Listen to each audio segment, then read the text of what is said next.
The woman, identified as Aniza from Coimbatore, told the police that she was involved in a family dispute, alleging that her husband's ancestral property rights were denied by his family. Police say the matter is being handled sensitively and traffic movement at the junction was restored shortly after the incident. And getting you the next big story we're tracking, Delhi High Court has sought the DGCA's response to a plea challenging its decision to keep the revised flight duty time limitation regulations, which set mandatory rest periods to reduce pilot fatigue, viewers. In abeyance. Now, saying safety rules must be enforced unless legally flawed, and that passengers' safety concerns over non-implementation cannot be ignored. Court has directed the DGCA to place its stand before it at the next hearing. On the heels of a massive operational crisis, the representatives from India's leading airlines, including Indigo, Air India, SpiceJet and AirAsia, met with the Secretary of Civil Aviation and senior government officials earlier this week to push for a permanent relaxation of the revised flight duty time limitation norms.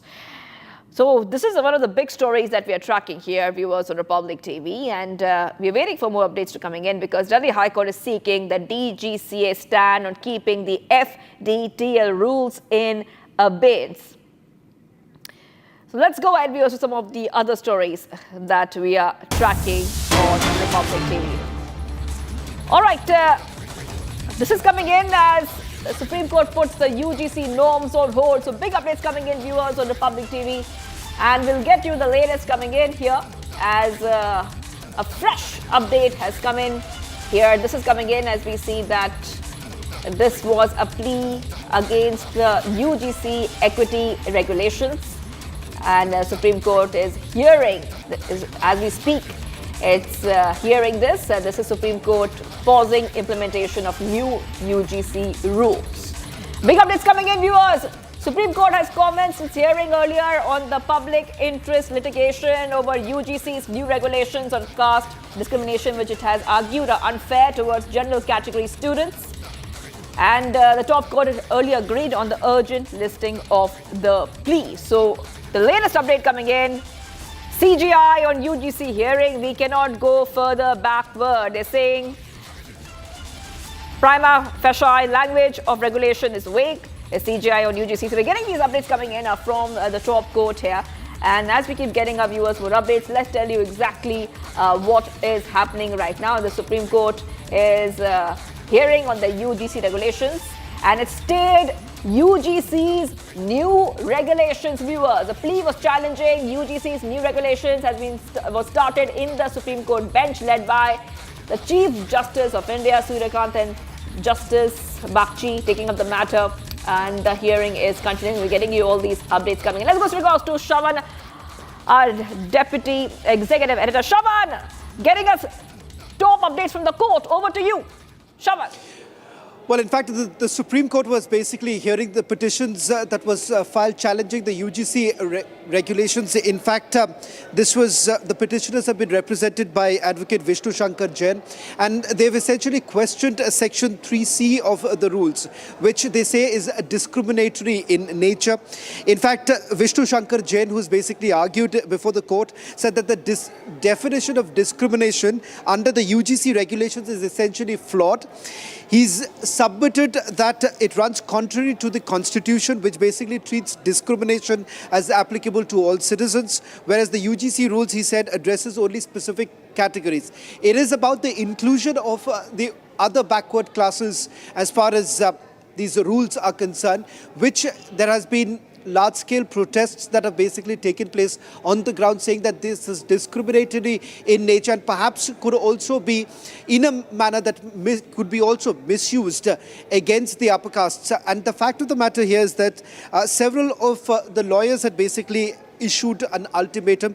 A section of the Allahabad High Court had given the government about 48 hours of an ultimatum to withdraw the regulations. There has, of course, been a political fallout also that has basically taken place on this entire matter. But in the court, it seems now with the matter being taken up after multiple petitions that were basically filed in which they have challenged the amendment that has been brought in as far as the rules and regulations are concerned. That's right. Okay, top court says the provisions are prima facie vague and capable of misuse, Shravan, because we're getting these updates coming in right from the Apex Court. Supreme Court asks Union to redraft the regulations. Till then, its operations are kept in abeyance. Shravan, keep getting us those updates coming in from the top court. Well, in fact, Justice Bagchi has said that when 2C is already ingrained in this entire provisions, why bring a separate provision? The Chief Justice of India saying that if we don't intervene, it will basically lead to a dangerous impact and it will divide the society and will have a grave impact. Chief Justice Suryakant has also issued a notice that is been sent and asked to be returned by 19th of March, where SG has basically accepted this notice. The notice has been issued to the centre. Now, this is with regards to the rules that have been brought in, and these rules that were basically brought in back in 2019 too. And there is a change, there is an amendment that has been brought in with the government, which the government has also basically spoken about. Now, the Supreme Court has basically stayed the UGC promotion of the Equity Regulations 2026. ये कहा जो हम लोगों ने बोला भी था कि भाई अगर इस तरीके के रूल रेगुलेशन जो कि 3C की हम बात करते हैं, अगर इस तरीके के रूल रेगुलेशन बनाए जाते हैं तो कहीं ना कहीं एक पर्टिकुलर कास्ट को टारगेट किया जाए, जिसको जर्नल कास्ट हम लोग कहते हैं, और उनको टारगेट करने का मतलब ये है कि कहीं ना कहीं आप बंटवारे की राजनीति कर रहे हैं। और 77 साल के बाद अगर इस तरीके के रूल रेगुलेशन बनाए जाएंगे हमारे देश में, वो कहीं ना कहीं जो हमारा संविधान कहता है एकजुट रहने की बात, उसको कहीं ना कहीं आप उससे अलग जा रहे हैं। अगली सुनवाई सर कब होनी? 19 मार्च के लिए मामला जो है दोबारा से रखा गया। केंद्र सरकार की तरफ से सर क्या दलीलें रखी गई सर? आज केंद्र सरकार की तरफ से कुछ ज़्यादा नहीं कहा गया है। उन्होंने कहा है कि हमें समय चाहिए। अब समय जो है 19 मार्च की डेट है, उससे पहले उनको जवाब फाइल करने के लिए भी कहा गया। तो आप यहाँ पर सोच सकते हैं कि जो याचिकाकर्ता है।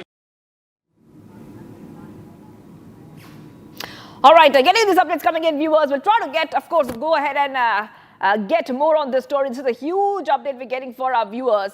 And the latest is that the UGC norms of 2026 has been put in abeyance until centre redrafts it. So breaking news coming in on this. This is coming in the backdrop of the Supreme Court also asking the centre to redraft the UGC regulations and saying the provisions could be misused. Huge updates coming in, viewers. Remember, these regulations were earlier formulated with the objective of promoting equity in higher education, but was opposed. We also saw that there was a lot of controversy over this. There was an uproar on social media. There was a lot of protest. And many had expressed how the terminology caste-based discrimination is defined in the UGC regulations. Opposed that, we saw that many petitions were being filed in the Supreme Court contending that the regulations promoted discrimination against the general classes. Another petition challenged Regulation 3C, which defines caste-based discrimination, contending that the provision should be caste neutral. So we have seen in the past few days itself that there have been a lot of widespread debates and protests in different parts of the country on the ground of the apprehended threat to the general category. Now we see that the big update coming in here on Public TV is that the Supreme Court has asked the centre to redraft the UGC regulations. माननीय supreme court ने जो UGC regulations नए नियम पास किए गए हैं उस पर सुप्रीम कोर्ट ने रोक लगाई है, उसको एबियंस में रखा है और सुप्रीम कोर्ट ने अपनी पावर्स को एक्सरसाइज करते हुए अंडर आर्टिकल 142 जो यूजीसी रेगुलेशंस 2012 हैं उनको इन ऑपरेशन किया, उनको प्रभावी किया। अगला कदम क्या रहेगा, क्योंकि इस पे सुप्रीम कोर्ट की तरफ अब सुप्रीम कोर्ट ने इस मामले में केंद्र सरकार को और सारे पक्षकारों को नोटिस जारी किया है और इस मामले की अगली सुनवाई 19 मार्च को निर्धारित की गई है। 19 मार्च को क्या कुछ होने की संभावनाएं हैं? अब ये तो कोई व्यक्ति प्रेडिक्ट नहीं कर सकता है। केंद्र सरकार से जवाब मांगा है, केंद्र सरकार अपना जवाब देगी, फिर मामला आगे बढ़ेगा। मेन काउंसिल नहीं आएगा, वो जा रहा है। इंग्लिश में कर देते हैं। The Supreme Court today has put a stay on the UGC. Yeah, today the Honorable Supreme Court heard our writ petition challenging the UGC regulations which have been enacted recently. The Honorable Supreme Court has stayed the UGC regulations and has kept them in abeyance. The Honorable Supreme Court, in exercise of powers under Article 142, has directed that UGC regulations 2012 will be in operation till further orders, and the matter has been posted for hearing on 19th of March. Thank you so much.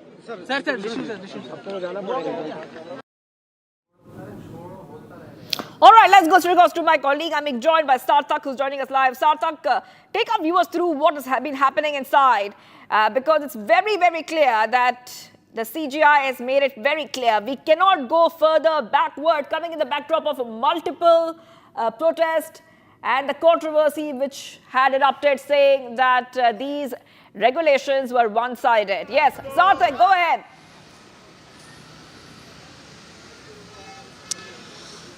Yes, absolutely, Shivangi. I'm right outside the Delhi High Court, where the court has raised some really pertinent questions. The first and foremost question the Delhi High Court has raised is that why the DGCA rules, the DGCA has failed to implement the FDTL rules that were passed earlier.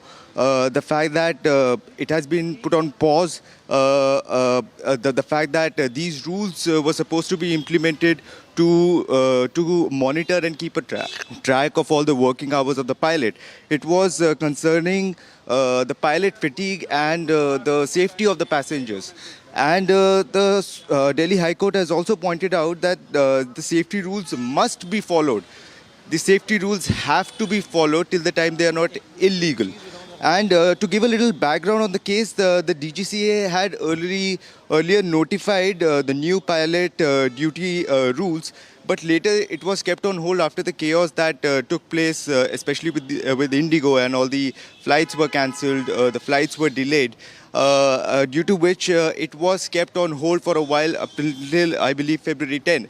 But now the latest developments simultaneously have taken place where various airlines, Indigo, Air India, SpiceJet, Air Asia, they have met the Civil Aviation Secretary and they are demanding that these new set of rules. I'll come back to you, Sarthak.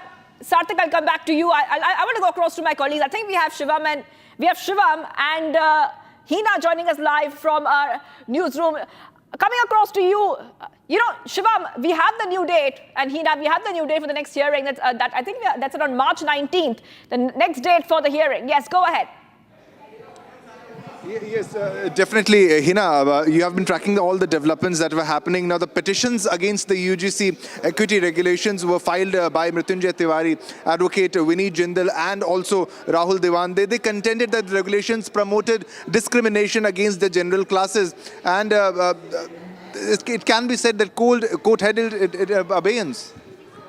All right, so the entire matter was replacement of UGC 2012 norms. There was a call that caste-based discrimination needs to be combated, and that is why UGC new norms were put in place. But Supreme Court heard the matter today and said that we cannot go further backward and we cannot replace these norms with the new norms. So as of now, Supreme Court has put the UGC 2026 new norms on hold. Now, of course, we have received hard-hitting arguments from the court, who has said that if we do not intervene, it will divide the society, is what the Supreme Court has said. Shivam, what more can you tell us?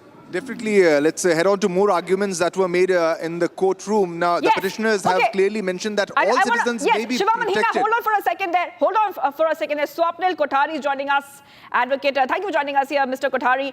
Your first reaction, UGC norms will remain in abeyance. The next hearing is later in March. How do you read this? Because this is coming after a lot of protests, a lot of controversy, with many saying earlier that these norms were one-sided. The Supreme Court in its wisdom has decided that after 14 years, when you redraft the norms, especially after 2012, I think those are the old norms, and in 2026, you've come out with the new ones. All it is but nothing but an old wine in a new bottle. So if there is no fundamental difference in what you've said in 2012 and what you're saying now, then it makes no sense to us, because 2012 was obviously archaic, was not in consonance with the times. And now in 2026, again, there are these widespread protests, debates, and all those debates and all those protests are not politically manufactured. But some of them could be even legitimate. So if they've gone on reading the norms, and some of the judges have even asked that why this particular clause has been mixed up with this, why this, why not that, etc. So what they're trying to say is that they are trying to make a headway out of that themselves. And if they are not able to make a proper sense out of the norms that are there before them, then I don't think that they can pass any judgment. So they've decided that it's best to put it on hold. And, if the government come up with drafting better ones, if they can come up with drafting a better set of norms, then I think they can place it before the Supreme Court and then argue afresh on either side. But basically, the fundamental point that the court is trying to make is that we have to be convinced that this is not discriminatory, that this is based on proper discrimination, and if there is discrimination, it is discrimination in abeyance and allowance with the Constitution. So, there is a legitimate difference between the discrimination that you're doing between the two issues at hand, and also, as we call it in law, as intelligible differentia. So, if there is an intelligible differentia, then obviously we'll pass muster. But if there isn't, and if it seems to be arbitrary, then it strikes at the very heart of Article 14, which promises equality before the Constitution. So, if it strikes at the very heart, then obviously it's some people become more equal than the others, and that's the reason why the Supreme Court is saying, let it rest for the moment. Yes. And also, Supreme Court has warned against any framework that could lead to social segregation. It's very important because, Mr. Kothari, they're saying that India must not reach a stage resembling a racially divided schooling system once seen in the US. And this is a very important statement which has come in from the Supreme Court, Mr. Kothari. Yes, absolutely. And there is no question about the fact that the Supreme Court wants to avoid racism at all costs. And in any form of a segregated community, scheduled caste, scheduled tribes, caste, religion, sex, anything of that sort is something which comes right into the heart of equality. So the Supreme Court is saying that we don't want to do things which have happened in the US and then things have taken time to unfold, or to, there has been significant upheaval, and, a lot of things have had to be reversed and all of those things. So when you have affirmative action, which is what they call in the US as what we call your reservations, then the affirmative action better be equal, perpetuate equality. And if it doesn't perpetuate equality, then it is bound to be reversed. So this is something which the Supreme Court does not want, because in this country, things take a lot of time to be reversed as well, as much more than what they take time to set. So that is what the Supreme Court is warning against. Mr. Kothari, I wanted to hold on because our colleagues are in the newsroom. We are joined by Hina and Shivam. And, and Shivam and Hina, as we have been following the story very closely, we have seen so many protests. We have seen a lot of critics say it's one-sided earlier. A lot of controversy, especially on social media, had erupted. Yes, Shivam and Hina. Definitely, multiple petitions were being heard, and by the Supreme Court, that were filed in the Supreme Court by the activists, students, and also the lawyers arguing the regulations. The primary arguments that it was a violation of Article 14, Article 15, and Article 21, which means equality and non-discrimination under the Constitution. Now, that was something that needs to be held. That was something that needs to be stopped. Now, the Supreme Court kept the law in abeyance because it temporarily halts its enforcement right now. ईश्वर की कृपा है, महात्मा गांधी के आशीर्वाद, हमने निकलते ही महात्मा गांधी जी से आशीर्वाद आज मांगा है। आज उनकी ही कृपा से सत्य की जीत हुई है। और सत्यम जी, अब अगली तारीख कब मिली है? अगली तारीख 19 मार्च की है। 19 मार्च की जी, ठीक है। केंद्र सरकार से जवाब मांगा गया? केंद्र सरकार से जवाब मांगा है। केंद्र सरकार को इशारा कर दिया गया है कि आप इसमें सलाह लीजिए, इसमें और विद्वानों से करिए, और ये नहीं चलेगा रेगुलेशन, और ये रेगुलेशन जाएगा। हमारी कोशिश है ये रेगुलेशन पूरा जाए। हम इसमें अमेंडमेंट से नहीं, ये पूरा रेगुलेशन जाए और ऐसा कानून बने जिसमें किसी भी प्रकार का किसी भी बच्चे को फाल्सली इम्प्लीकेट करने का कोई भी चांस स्कोप ना हो। अदरवाइज पॉलिटिकल पार्टी जो उनके प्रवक्ता बैठे हैं बच्चों को फंसाने के लिए, कास्ट का कोई और पर्टिकुलरली देखिए, हम कास्टलेस सोसाइटी चाहते हैं। अगर आप अभी किसी यूनिवर्सिटी कैंपस, किसी हॉस्टल में चले जाएं, ठंडियों का सीजन चल रहा है, एक ही रजाई में जनरल और ओबीसी का बच्चा बैठा हुआ मिल जाएगा आपको। आपने ऐसा बना दिया कि जैसे जी यूनिवर्सिटी डिवाइडेड है। मतलब क्या सोचा इन्होंने, खैर ईश्वर जाने। ठीक है। Okay, let's go back to Swapnil Kothari, getting these reactions coming in. And Mr. Kothari, you were giving us a forward look. We are coming to know that now we see that the 2012 rules will be enforced until further orders. How will that play out, Mr. Kothari? Well, you keep drinking the old wine, and as long as the new bottle refashions the laws which seem to be archaic, you continue with them. You can't. The Supreme Court obviously cannot junk the 2012 regulations at the same time withholding or putting 2026 regulations on hold. So the Supreme Court is taking a very wise view and saying that continue with 2012 unless and until we come to a conclusion on 2026. Now, the bite that you just ran That is a typical bite that we lawyers give, when we want to put forth our perspective. And in as much as what he said that, the OBC and the regular people are, joined together and all of those things, and, it's a caste-based society. Nowhere in the world are you going to be able to eliminate caste and discrimination in a total manner. से ये था कि गलत है, constitutionally it can not be possible, और आप ऐसा कह नहीं सकते, और कहीं ना कहीं ये मैसेज, गलत मैसेज जो है वो इस 3C की तरफ से जा रहा था, जिसको हमने लेकर आज बहस की थी, और जो हमारे CGI हैं उन्होंने इस बात को माना कि बिल्कुल 3C जो सेक्शन है वो कहीं ना कहीं बहुत बड़े इंप्लीकेशंस यहाँ दिखा रहा है, और चिंता जाहिर की, और इसीलिए इसको स्टे भी किया गया। साथ साथ हमारा आर्गूमेंट ये भी था कि जो सेक्शन 8 के अंदर जो इक्विटी कमेटी बनाने की बात की गई थी, वो इक्विटी कमेटी की जो बनाने की बात है, हम उसको लीगली चैलेंज कर रहे हैं। हमारा ये कहना है कि उसको बनाने का राइट यूजीसी के पास नहीं है। वो कमेटी या तो यूजीसी सेंट्रल लेवल पे फ्रेम कर सकती है, नहीं तो कॉलेजेस के स्टेट लेवल के ऊपर वो कमेटी जो है फ्रेम नहीं की जा सकती। साथ साथ उसके अंदर जनरल कम्युनिटी का रिप्रेजेंटेशन को लेकर कोई भी बात नहीं कही गई थी, जो कि गलत है।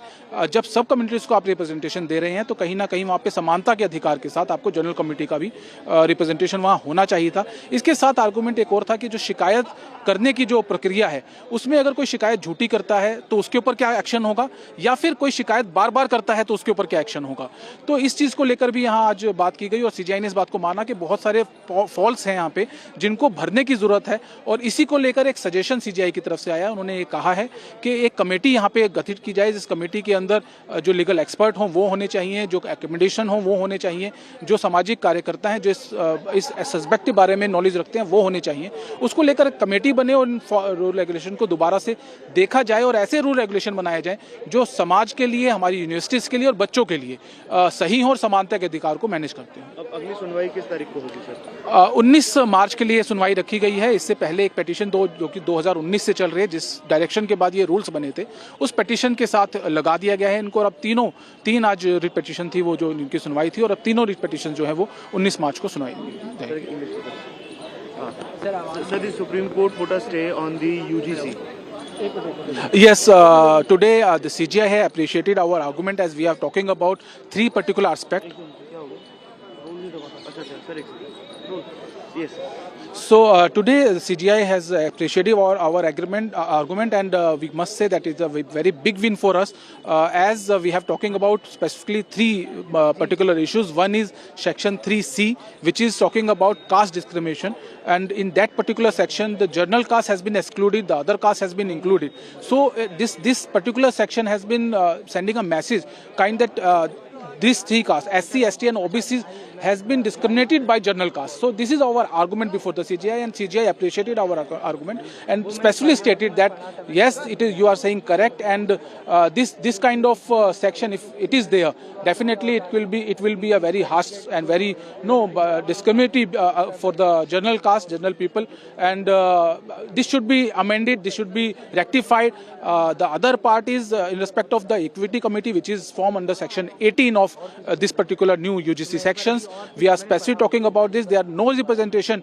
no specific representation has been cited in this particular rules for the general community. CGI also admitted this argument also, and suggested that it should be a formation of a specific committee, which includes academicians, legal expert, and social workers who has been a knowledge about this particular subject. And now this matter is passed for 19th March, and hopefully something good would be happen. Okay, being joined by Mr. Kapil Sankla, founder Sankla and associate, joining us live. Thank you for joining us, Mr. Sankla. We are getting all these perspectives from our advocates. Mr. Sankla, what do you think the Apex Court was so concerned about that they have stayed these UGC regulations? As far as my understanding goes, the two concerns that primarily weighed heavy is that the vagueness of the guidelines, and because they're vague, there is potential of misuse. Now, you and I will agree that the Honorable Supreme Court in various other statutes, guidelines have also come out heavy on when certain sections or certain clauses have been vague. But having said that, to say that this is a huge win is very unfortunate, and the reason is this. Do we have a casteless society? The short answer is no. Can caste be eradicated anytime soon? The short answer is no. today, certain people go to the court to say that the anti-discrimination rules, which were to protect the people or certain section of the society that were historically discriminated, discriminates us by not letting us being a part of it. Now, this is a very interesting argument to say that there is no discrimination. Today, a person from OBC also sits with a Brahmin in the same Razai. Somebody said that. And I asked him this, that does he first ask him, are you a scheduled caste or a scheduled tribe? So discrimination is there. It is there in schools, it is there in colleges. And the whole purpose today is to correct a historical wrong. You do not evaluate it by financial independence, because then India will never go to the Great Britain and say, please return our wares, because that's a historical wrong. And you're saying that irrespective of whatever we are doing, wherever we have grown, however economically, socially, we are now strong, but there is a historical wrong that you Britishers return our goods. And that's exactly what perhaps the argument today is. But to say this, that, oh, we are being discriminated as higher caste or upper caste, is, I think, one of the most vague arguments that I've heard. The Honorable Supreme Court, I think, has been swayed by a very limited ground, hopefully, that the rules which have been sought to be incorporated are vague and there is a potential for misuse. And that definitely has to be controlled, has to be looked into, because there have been other rules and regulations that have come in which have historically been misused, and those protections have also been brought in by the Supreme Court subsequently. Okay, Mr. Sankla, I also want to go back to our colleagues from our newsroom. We have with us Hina and Shivam coming across to our newsroom. Our newsroom is tracking all the updates live for us, so our viewers know what is happening. Shivam and Hina, one more thing, which our advocates have told us who are joining us live, and what the Supreme Court has said, unity of India must reflect in campuses. That's what the Supreme Court has said during that hearing. Absolutely, Shivangi. What the Supreme Court has said is whatever achievements India have made in terms of building up a casteless society, we cannot go backwards now. So the crux of the matter is that the general category people are alleging that with these UGC new norms, they are actually straight away calling this particular law as a black law. And that is why they are protesting all across India, saying that they are discriminated against other castes like SC, ST, OBC, and they are being removed from grievance committee. Their protections are being lifted up. And these are the allegations, these are the claims that the general category is making. And of course, Supreme Court has taken cognizance of the matter and has put the entire UGC regulations 2026 norms on hold. So again, a black law as per the general category. And of course, as the expert earlier was saying, that this is a historic wrong. The caste-based discrimination should not be in place in India, and we cannot go back further. What more can you tell us, Shivam? That's right. Okay. Shivangi, specifically the arguments that were being made in the court, and I would like to refer to the arguments that were being made by the council and the response from the CJI. Also, they were seeking a stay on this definition on caste-based discrimination, because primarily this is caste-based discrimination. That is something that was unwanted. No student body would be approving of such a discrimination in the campus also. And this was being said by Jan, that I'm seeking a stay on this definition on caste-based discrimination. Our guests want to come in here. As well. Mr. Swapnil Kothari joining us again. Advocate Mr. Kothari, you can continue, speaking about this. But a lot of people would like to know that since the 2012 rules are in force until further orders, what was the difference between the 2012 rules and the 2026 UGC regulations, and the main highlights of that? Well, the main difference was that it's tried to remove the discrimination, but there are certain definitions which are coming in the way. Now, for example, 3C, which has been stayed, clearly says that caste-based discrimination is defined as discrimination based on SC, ST, and OBC.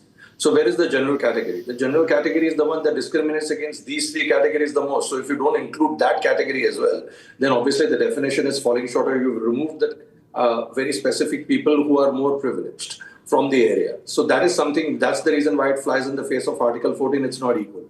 Section 18 again, or rather Clause 18 again, talks about equity committee. That means you're following a committee which can decide rules, regulations. Now in that, what is the formation of the committee? Who's going to decide? Are there going to be people from underrepresented sections of society? If they are not, then this section again is discriminatory. Because if you are seeking to remove discrimination, then you have to give an equal platform. For example, if I'm a person who's capable of affording an educational fee at a particular private institution, and you want to create equality based on the basis of the fact that somebody from a lower caste is not able to come into the fold or into the same school because that person is lacking money. If he has money, then obviously he or she will be able to take admission. But if he or she is not having the means, then how would that person come into and get admitted? So that is where you are seeking to remove discrimination. And if that is the purpose, then how is it being achieved? It is not being achieved. So basically, you just window dress definitions.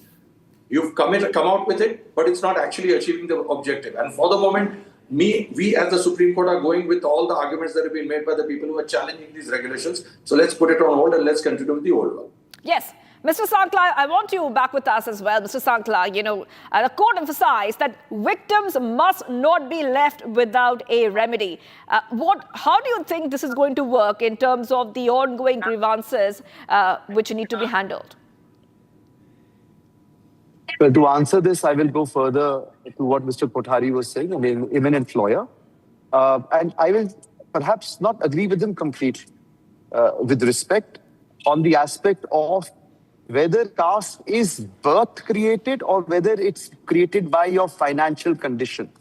Now, if somebody is born to a particular caste, can he buy his way out of that caste? The short answer is no. Your surname sticks with you.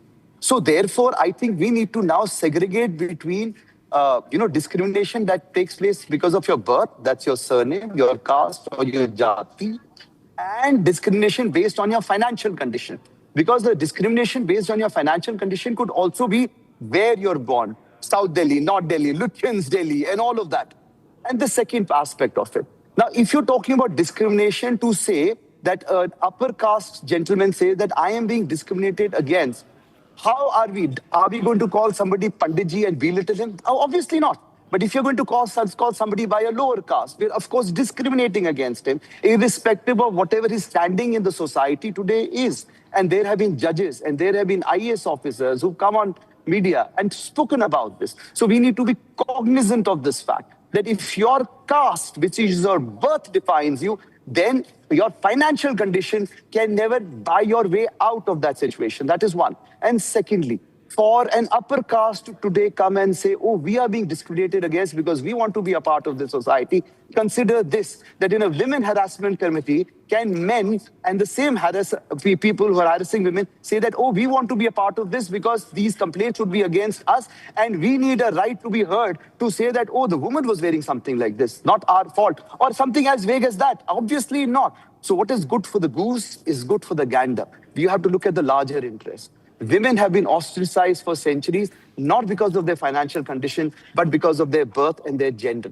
And we're talking about the same thing for a gentleman who's born to a lower caste. It's not about his financial condition, conditioning, wealth, or his position in the society today. It is about his birth and the historical wrong that birth has caused him. Right. I think Mr. Kothari wants to come in and respond to that. Mr. Kothari, go ahead. Shivangi, the point that I tried to make is that the UGC norms seem to be focusing much more on caste than gender. Now, in any admission form of any university, any school, any college, I will not be able to see, and I'm sure I will not see, that if you belong to a particular caste, do not apply. So my short point is that if that person is extremely rich, even if born to a lower caste, that person will be able to get admitted. That is the point that I was trying to make, because it's the money that I'm able to pay the money, the fees I'm able to afford it, so I should get admission. Now, if I don't have the money, then what will happen is that if I try to seek it on merit or anything of that sort, my caste may come into the picture. That, oh, by the way, I belong to this particular caste. And I'm talking of institutions not in Mumbai or Delhi, which are more cosmopolitan places, but I'm talking across India, because UGC rules apply across India. So places like Uttar Pradesh, Madhya Pradesh, Bihar, all of them, which still suffer from these caste-based discriminations, more so than our cosmopolitan cities do. That is where this UGC rule will come in the way. It will not facilitate, but it will in fact aggravate. That is what is the interpretation of the Supreme Court when it looks at the entire UGC regulations. The Supreme Court, in its wisdom, decided to stay the whole of it. It did not say that I am only staying 3C and 18. It stayed the whole regulation. So basically it found that even if we allow the rest, because the court is allowed as per the doctrine of severability, saying that 3C and 18 are discriminatory, we do not allow them to be there on the statute, but the remaining regulations can continue. It didn't do that. So for the benefit of your viewers, when it decides that in completion, in totality, we are going to stop these regulations, we don't want them to be operative. That means the Supreme Court finds that there is a big potential for mischief in the entire set of regulations, because the entire set of regulations are otherwise okay, but because 3C and 18 can have a larger tendency to play mischief and can affect the other clauses of the regulations. That's why it makes no sense to sever them, meaning to separate them, and to just say that only these two will be inoperative but the rest of it will be operative. So might as well put the whole thing on hold. That is what the Supreme Court has decided. Yes, Mr. Kothari. I also want to go back. I want to go back to our colleagues. We have with us Shivam and Hina joining us live, because our newsroom is getting our viewers all these top updates right from the biggest updates which are breaking. Shivam and Hina, what do you have for us right now? Because, you know, I also will go to this and ask our guests who are joining us live. The petitioners had invoked Article 14, and this was very, very important bit of this hearing which had taken place. Yes, Shivam and Hina.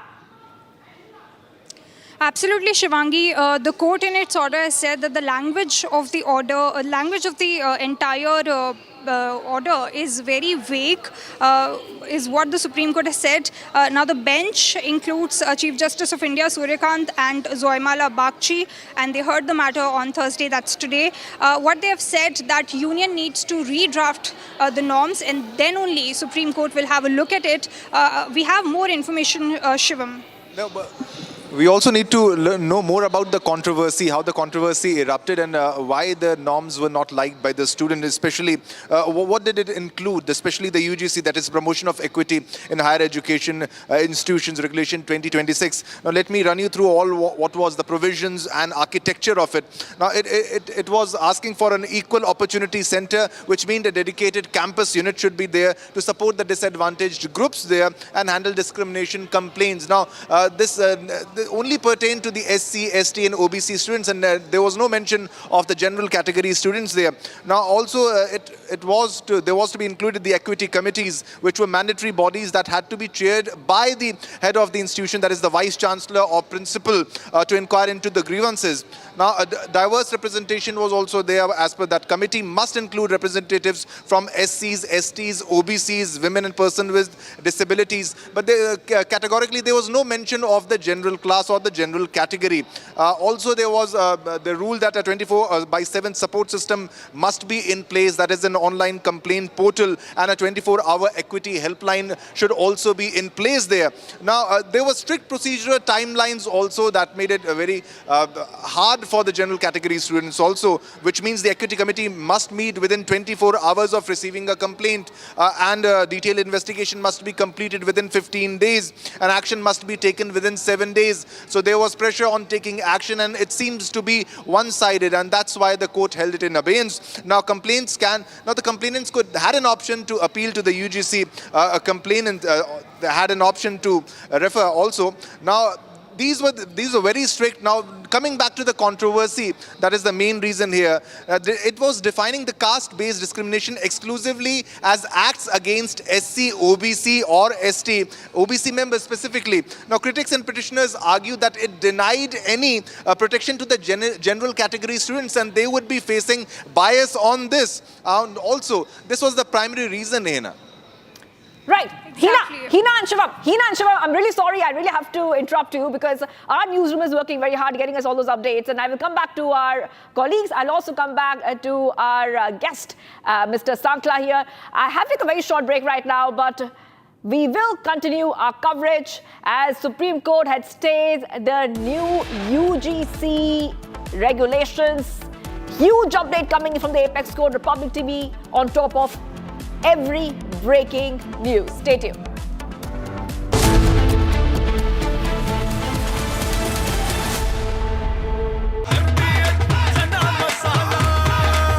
अब छोलिया हो या लोबिया, सफेद चने या काले चने, सब कुछ मजेदार बने। केसरिया से मन जोगी हुआ रे, दिल झूमे देखो, बदला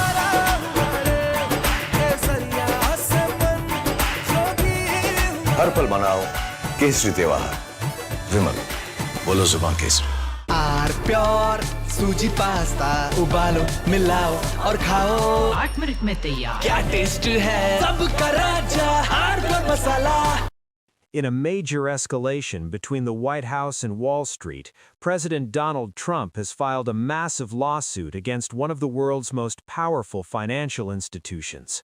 The president is suing J.P. Morgan Chase and its CEO, Jamie Dimon, seeking at least $5 billion in damages. No, I haven't stopped it. No, he debanked me. So we'll see if that beats anything, but I think it should. You shouldn't be debanked.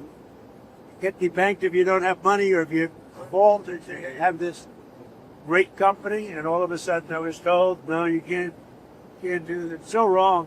It's so wrong. I don't know what their excuse would be. Maybe their excuse would be the regulators. I don't know. But regardless, I guess it's a good lawsuit because every pundit has come out and said Trump has a great lawsuit here. You're not allowed to do what they did. Jamie Dimon, what he did, he's not allowed to do that. The lawsuit, filed on Thursday, January 22nd in Miami-Dade County State Court, centers on a controversial practice known as debanking. The president alleges that the bank has systematically denied services to him and his associated businesses, not because of financial risk, but due to political bias. This isn't just a dispute over a checking account. This is a high-stakes legal battle that accuses the largest bank in the United States of trade libel, bad faith, and violating state consumer protection laws. The core of the complaint is that J.P. Morgan Chase violated Florida's deceptive trade practices law. The legal team for the president argues that Florida law explicitly prohibits financial institutions from terminating accounts or denying services based on a person's political opinions, speech, or affiliations. According to the complaint reviewed by Bloomberg, Trump's lawyers state that, quote, debanking is a matter of public interest and significant importance to all consumers and businesses in the United States of America. They argue that J.P. Morgan... Supreme Court pauses the UGC's new rules and issues a notice to the government, citing concerns over the guidelines. Stay tuned.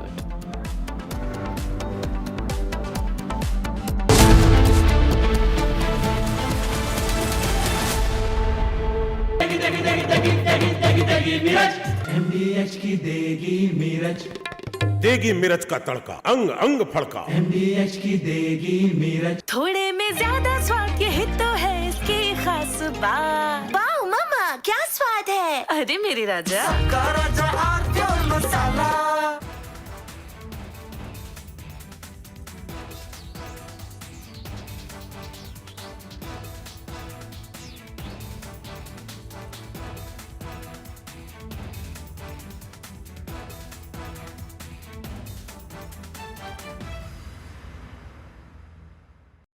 In a major escalation between the White House and Wall Street, President Donald Trump has filed a massive lawsuit against one of the world's most powerful financial institutions. The president is suing J.P. Morgan Chase and its CEO, Jamie Dimon, seeking at least $5 billion in damages. No, I haven't stopped it. No, he debanked me. So we'll see if that beats anything, but I think it should. You shouldn't be debanked. Get debanked if you don't have money or if you're bald or you have this great company, and all of a sudden I was told, no, you can't do that. It's so wrong. It's so wrong. I don't know what their excuse would be. Maybe their excuse would be the regulators. I don't know. But regardless, I guess it's a good lawsuit because every pundit has come out and said Trump has a great lawsuit here. You're not allowed to do what they did. Jamie Dimon, what he did, he's not allowed to do that. The lawsuit, filed on Thursday, January 22nd in Miami-Dade County State Court, centers on a controversial practice known as debanking. The president alleges that the bank has systematically denied services to him and his associated businesses, not because of financial risk, but due to political bias. This isn't just a dispute over a checking account. This is a high-stakes legal battle that accuses the largest bank in the United States of trade libel, bad faith, and violating state consumer protection laws. The core of the complaint is that J.P. Morgan Chase violated Florida's deceptive trade practices law. The legal team for the president argues that Florida law explicitly prohibits financial institutions from terminating accounts or denying services based. Ajit Pawar has died in a plane crash. Mid last year, there was the Air India 171 crash as well. So many people died in that. It seems that the airlines should not be blamed. Pilots, however, can be blamed. The Indigo Air India duopoly is telling the government now that we will not follow the rules that you have set. Civil aviation will be truly in the direction of Viksit Bharat when the passenger feels every time he enters a plane, he or she is safe. Passenger first, not airline first. Handing over a few airports to one company is not the development of civil aviation. Stopping air crashes is the development of civil aviation.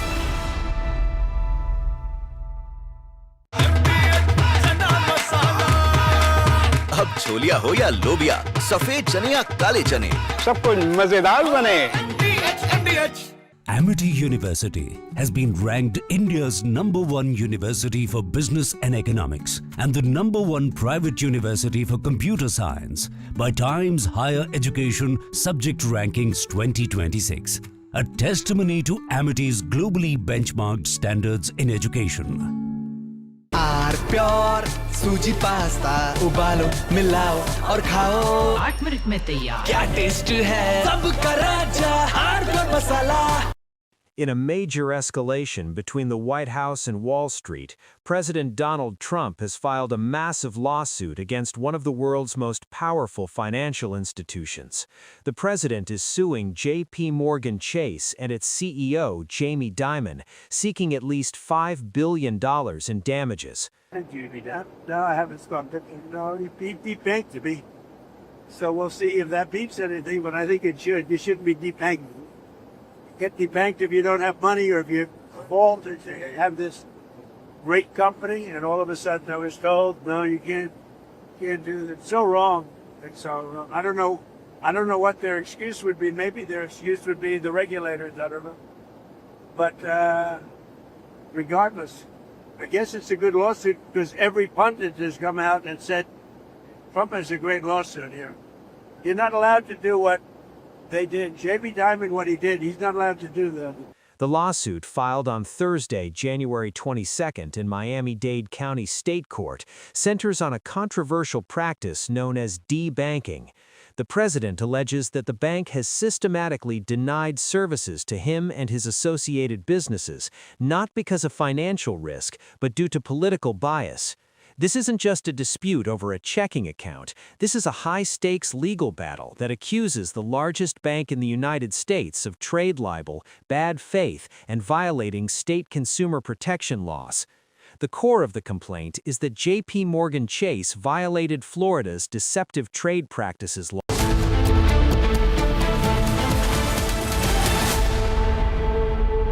MDH की हल्दी मिर्ची धनिया करे कमाल. ये रंग दे, ये खुशबू दे, ये तीखा, ये कम पड़े. क्या निराला MDH masala.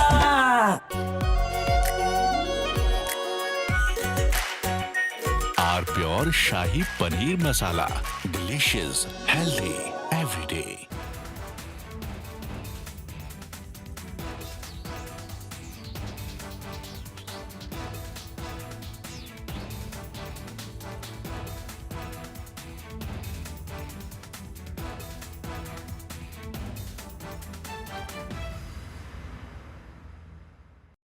In a major escalation between the White House and Wall Street, President Donald Trump has filed a massive lawsuit against one of the world's most powerful financial institutions.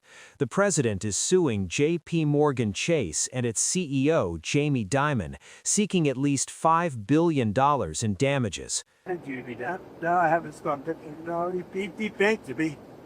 So we'll see if that beats anything, but I think it should. You shouldn't be debanked. Get debanked if you don't have money or if you fall to have this great company, and all of a sudden I was told, no, you can't do that. It's so wrong. It's so wrong. I don't know what their excuse would be. Maybe their excuse would be the regulators. I don't know. But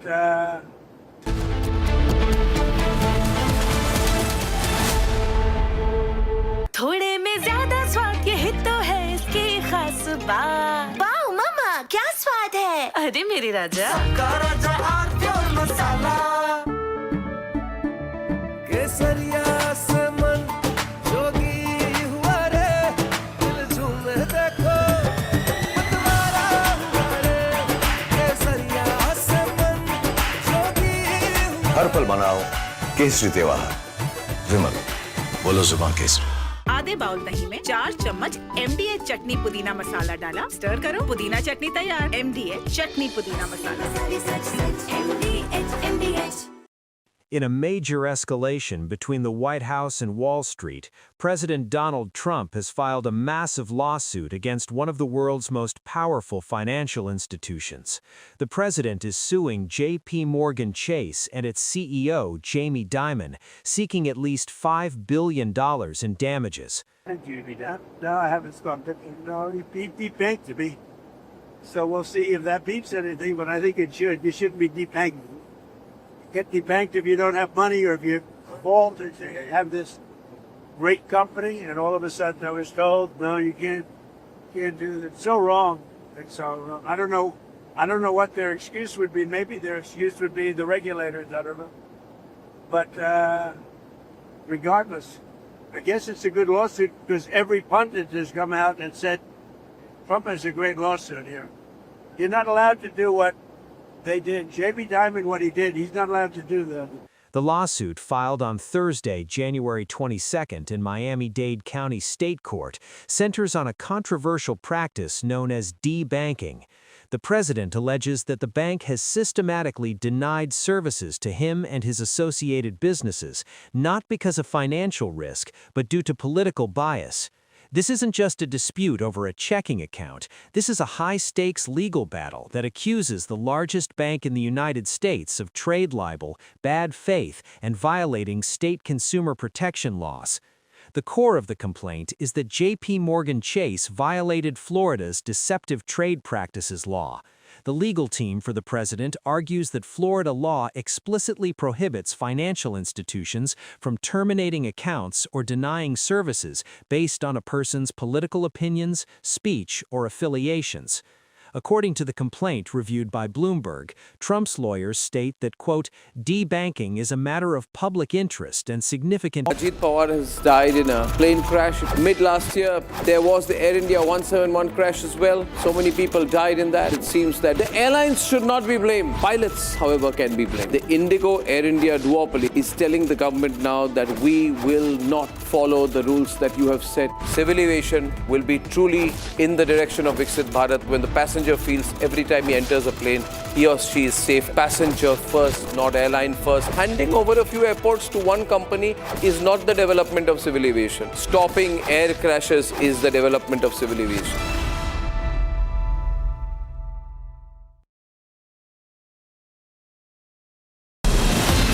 From Asia's largest news headquarters, setting the agenda for Bharat.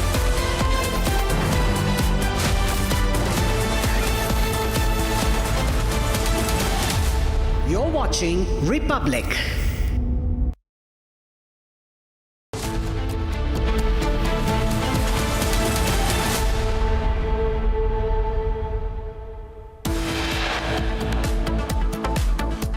Supreme Court stays the UGC promotion of equity regulations 2026, says the provisions are prima facie capable of misuse.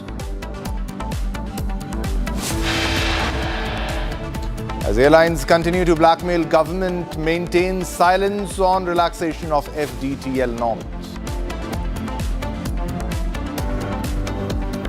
2023 crash report on Learjet highlights similar unexplained flip of aircraft as seen in 2026.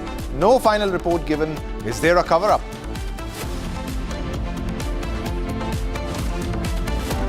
Unexplained flip seen in 2023 and 2026 Learjet aircraft. Experts question why similar crashes took place.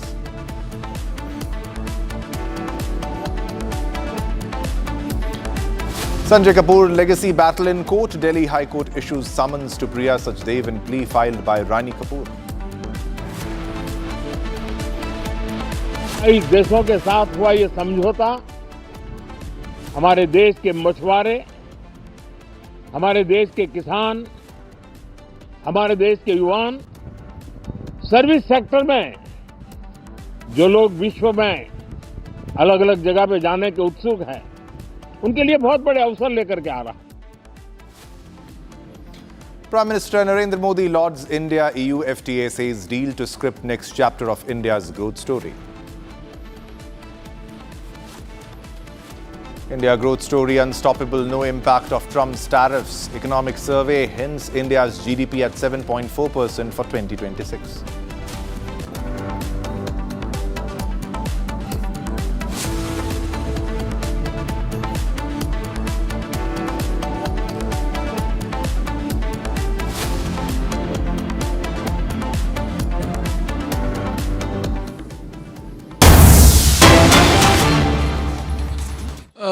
There are three petitions. One of the petition is related to us, and we are specifically talking about certain specific sections and specific faults in this particular rules, which is framed by UGC in respect of formation to maintain the students and the other faculty members. So we are talking about section 3C specifically, which is talking about caste discrimination. In that particular section, caste discrimination says any discrimination with SC, ST and OBC community, and the general category has been left out of it. So this rules has specifically kind of give a message like the general category people has been harassing or has been discriminate SC, ST and OBC community, which is wrong. So we have put this argument before the CGI, and CGI appreciated this argument and specifically states if this kind of rule would be framed, it is a very harsh and very dangerous precedent for the society and could be demolished the social structure of the society. So our constitution says to give any creed or the people who is related to any creed or any religion and any caste same stays, but here by virtue of these rules it should be demolished by these people, and I think it should be amended. So the CGI is specifically talking about formation of a committee in which he has been suggested to indulge some accommodation, legal experts and some social workers to see these rules, and whatever the changes would be needed, it should be needed, what he suggested now. Do you think the old 2012 UGC rules were more balanced as compared to the new ones? Yes, you can say that, because these rules, if you go through, it is I must say, being a legal expert also, I must say that these rules would be framed in a very urgent manner, or some legal expert advice has not been taken in this, because there are several words which not been properly used at a proper place. So the CGI also marked this particular observation that there are certain words which has not been specified the purpose of placing it. So this observation itself shows that there are discrepancies in these rules. There need to be changes in these rules, and hopefully now the central government, after stay of these particular rules and observation of the CGI, the central government would take appropriate step to amend this rule as soon as possible. Is it fair to say that you are satisfied with today's hearing, and what exactly are you looking forward to post this hearing? Yes, you must say, and we are very happy because the discrimination which we are talking about with the general caste, that has been appreciated by the CGI, the top court judge, definitely give a boost to you and boost for the particular community, and also upheld the constitutional provision for the general caste also, section 14, article 14, article 15, that is also meant for general caste. And I must say this is a very good day, and we are looking for the appropriate amendment in these rules, which includes the part of general caste and to safeguard their rights also. Thank you so much. Well, this was Advocate Vineet Jindal telling about certain specific sections in the regulation which appear to be discriminatory towards the general caste, where they do not get any rights as it is. It is believed that there won't be any discrimination against them, and therefore they have not been included in the regulation. This is me, Supreme Court, Sarthak Sharma reporting from Supreme Court. Thank you. All right, so this was Sarthak, who was reporting live from the court. And we also have to speak on this issue Desh Ratan Nigam, who is an advocate for Supreme Court. Mr. Nigam, what will be your initial reaction on the Supreme Court judgment, on the verdict that was given right now as of this moment, sir? Well, in fact, right from day one when it was notified, I was of the opinion that this is very vague. It leaves a lot of scope for exploitation, and that is what I think the Supreme Court has also said, that it is open to exploitation, and there are inconsistencies with definitions also. Say, for example, 3E and 3C. 3E says discrimination includes everybody. However, 3C says that complaint can only be filed by the OBC, SC, ST. So these are discrepancies, and it was open to misuse and misinterpretation. That is why the Supreme Court has intervened now and calling it vague and exploitative as well. Suppose there is a discrimination against the people of the upper caste, then where do they go in the higher education institutions? This would also lead to division in the society, and probably it will lead to even violence also in the campuses, which is not, I think, any objective of any law or the constitution that we have. So this intervention is very timely, and therefore the expert committee would look into it, as Supreme Court has said. And they must, discrimination is something which is not caste specific. Yes, there were instances, and there are various other laws to deal with such kind of a discrimination in the Constitution.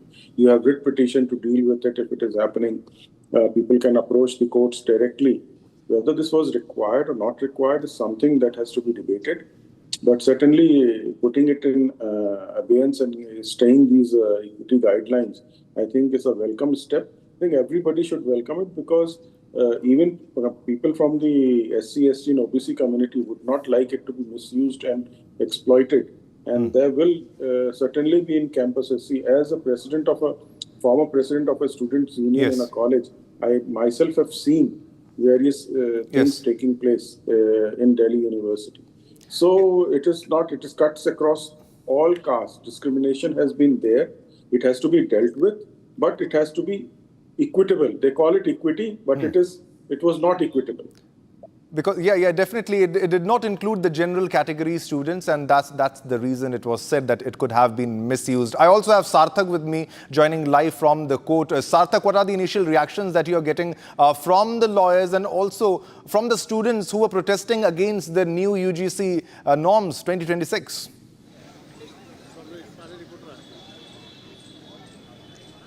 Sarthak.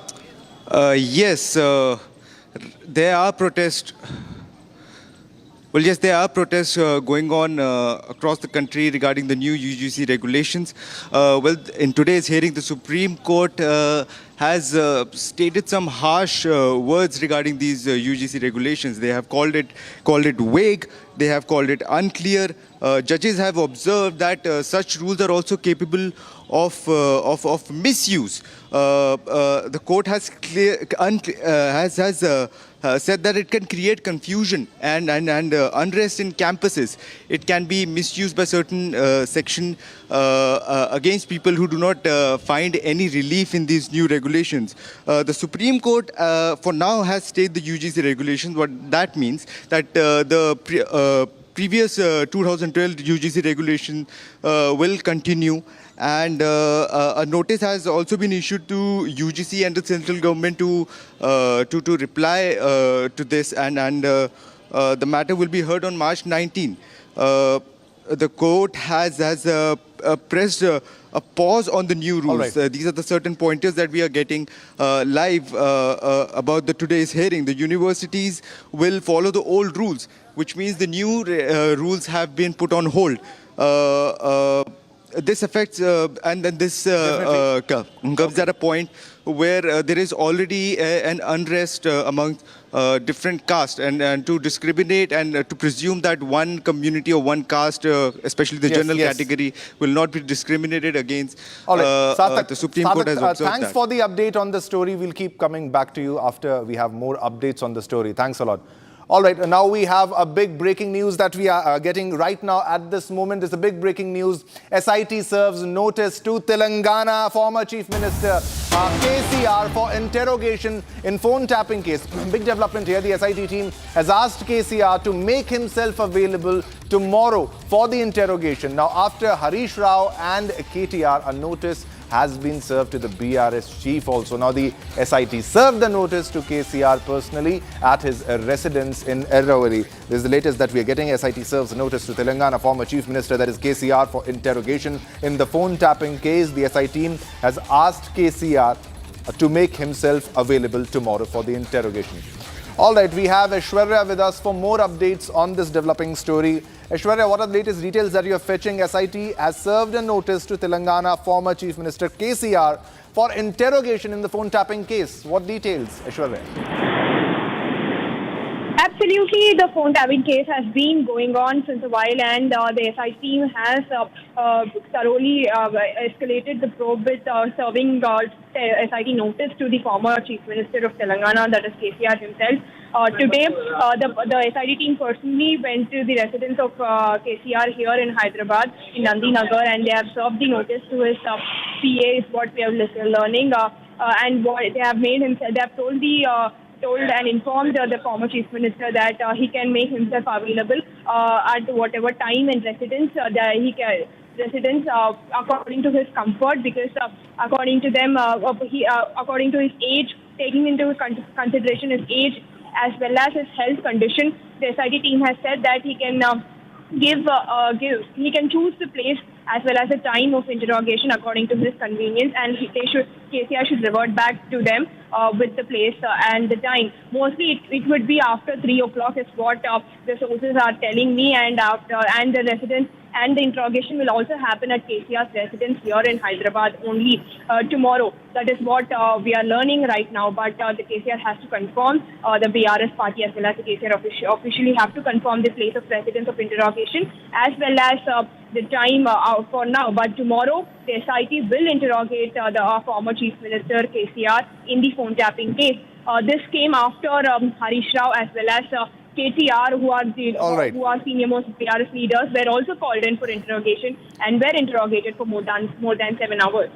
All right, stay with us, Aishwarya. We also have Krishank Mane, BRS spokesperson, joining us live right now. Krishank, what will be your initial reaction, Krishank, on this SIT interrogation? Well, number one, KCR Garu is in his constituency, Gajwel. KTR Garu and our leaders, prominent leaders, Harish Rao Garu, are campaigning for the municipal polls. At one end, to divert the municipal election campaign of the BRS party. And while just yesterday, the BRS delegation, all the MLAs, MLCs and our Rajya Sabha MPs, we've met Honorable Governor of Telangana and submitted our representation over the coal scam, which involves Chief Minister Revanth Reddy, Deputy Chief Minister Batti Vikramarka and Minister Komatreddy Venkat Reddy. Once we've given this representation, immediately we see this notice to KCRG. Right from when we've been talking about the coal scam of which the Congress government is involved, back to back, from last 2 years of this entire web series which the Congress government is running, 2 years they did not record the statement. And now when we've started to speak about this coal scam, one day Harish Rao, our deputy floor leader on assembly, he gets a notice. Again, when KTRG speaks about the coal scam, immediately KTRG gets a notice, and now KCR Garu also gets a notice. Nevertheless, as a law-abiding citizen, we will definitely cooperate. Harish Rao ji went 7.5 hours.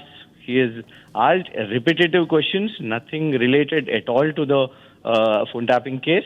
Same with KTRG and tomorrow. But one thing, I mean, the man who's fought for the state, Telangana state, who's been 10 years of chief minister, and now when there is no case, see, this is something related to the police department across India. Every government or state chief minister, police has its own way of functioning and administrative functioning. But the Congress government here, which is inept to run an administration, which has failed in its guarantees, its false promises, that is why they want to divert on the name of investigations, commissions. Last 2 years, they've been doing the same thing. on the name of Kaleshwaram, on the name of Formula E, on the name of this phone tapping. They have failed in governance in Telangana, and that is why they want to do this. Nevertheless, they have done every sort of humiliation, insult, abuse. Chief Minister Revant has in fact gone to the extent of cursing KCR to death. But this will not bow down KCR. This will not bend KCR. He's been a fighter. He will continue to fight. All right, Krishank, thanks for joining and for your insight on this story. Thanks a lot.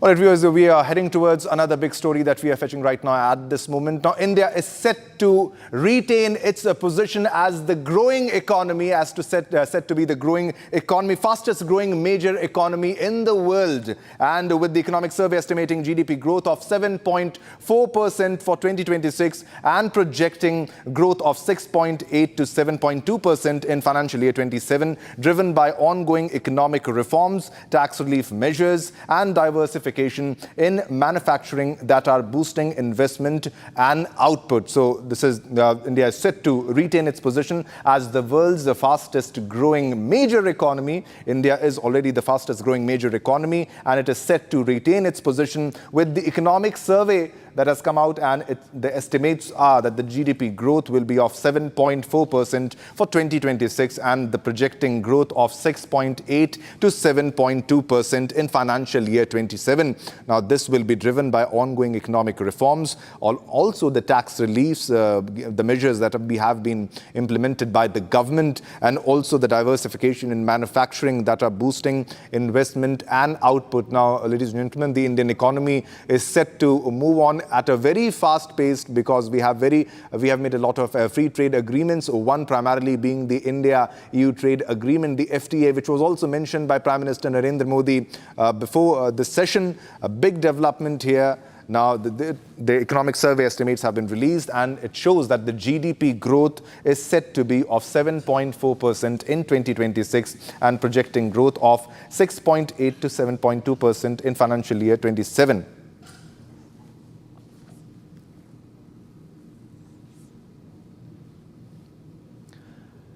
And also, India is set to retain its position as the fastest growing economy. Now, this comes as India has done an India-EU free trade agreement. Now, Prime Minister Narendra Modi also praised this trade deal, the free trade agreement that happened between India and the EU, calling it the next big chapter for India.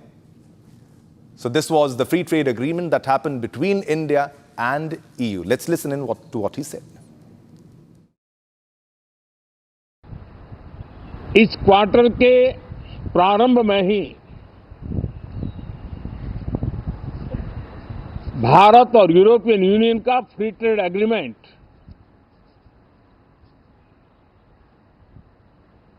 आने वाली दिशाएं कितनी उज्जवल है, भारत के युवाओं का भविष्य कितना उज्जवल है, उसकी एक झलक है। ये free trade for ambitious Bharat है। ये free trade for aspirational youth है। ये फ्री ट्रेड फॉर आत्मनिर्भर भारत है। और मुझे पक्का विश्वास है, खास करके जो भारत के मैन्युफैक्चरर्स हैं, वे इस अवसर को अपनी क्षमताएं बढ़ाने के लिए करेंगे। और मैं सभी प्रकार के उत्पादकों से यही कहूंगा कि जब भारत यूरोपियन यूनियन के बीच मदर ऑफ ऑल डील्स जिसको कहते हैं, वैसा समझौता हुआ है, तब मेरे देश के उद्योगकार, मेरे देश के मैन्युफैक्चरर्स अब तो बहुत बड़ा बाजार खुल गया, अब बहुत सस्ते में हमारा माल पहुंच जाएगा, इतने भाव से वो बैठे न रहे। ये एक अवसर है और इस अवसर का सबसे पहला मंत्र ये होता है कि हम क्वालिटी पर बल दें. Also moving to our next top story. Now, China and the United Kingdom are making a fresh attempt to reset the strained relationship between them. Now, the UK Prime Minister is on a visit to China. He has held a high delegation talk with the Chinese delegation. And this is the first time in 8 years, ladies and gentlemen, that a UK Prime Minister has made a visit to China. More in this report. British Prime Minister Keir Starmer met Chinese President Xi Jinping at the Great Hall of the People today as both sides look forward to improve relations after years of tension. This is Starmer's first China visit since taking office in July 2024, and several bilateral agreements are expected to be signed during this visit. The two countries are expected to sign several cooperation agreements later in the day. Trade and investment are key priorities, with Britain's economy facing a slowdown. More than 50 top business executives are accompanying the British Prime Minister. Earlier, Starmer had also met Zhao Lezi, chairman of China's National People's Congress, holding talks with the country's top legislative leadership.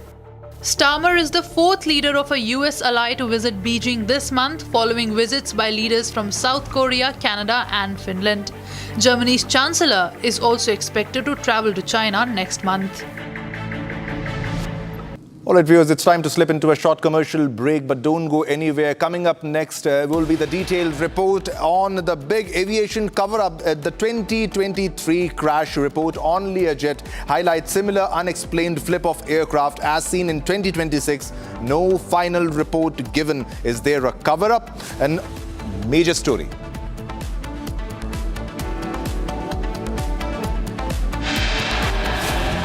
And also unexplained flip seen in 2023 and 2026 Learjet aircraft. Experts question why similar crashes took place.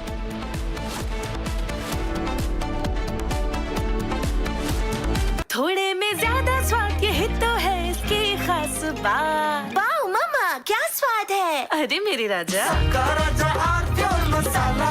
ये है secret recipe MDH का जीरा SIP जल जीरा मसाला. SIP SIP जीरा SIP MDH का जीरा SIP MDH का जीरा सिप.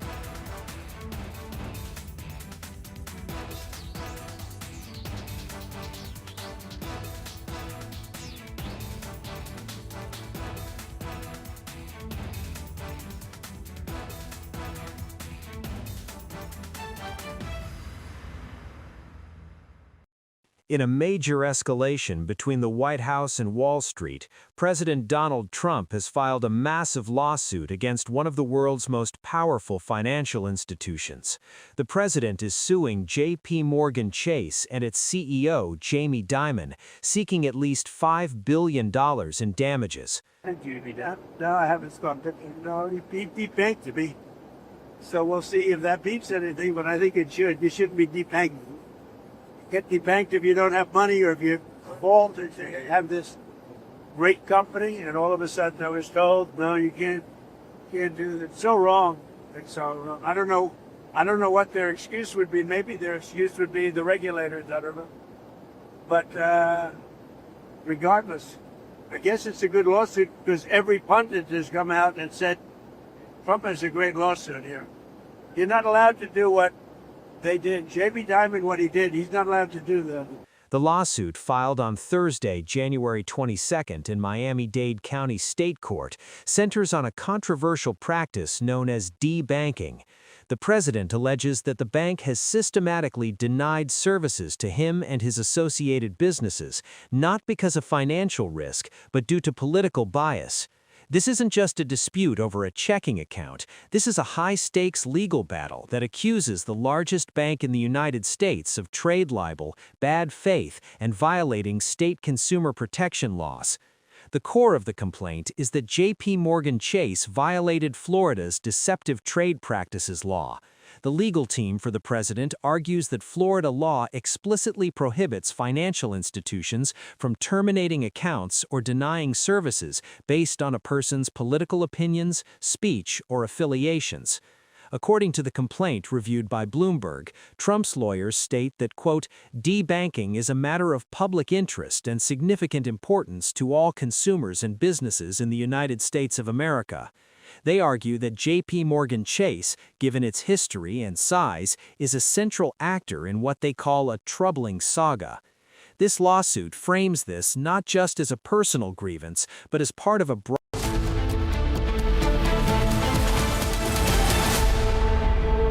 आधे बाउल दही में 4 चम्मच MDH चटनी पुदीना मसाला डाला, स्टर करो, पुदीना चटनी तैयार। MDH चटनी पुदीना मसाला।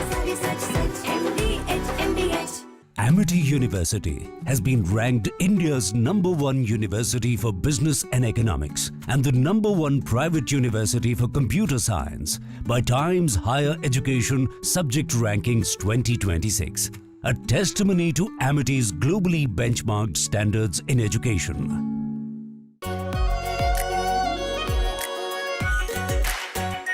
Our pure Shahi Paneer Masala. Delicious, healthy, every day.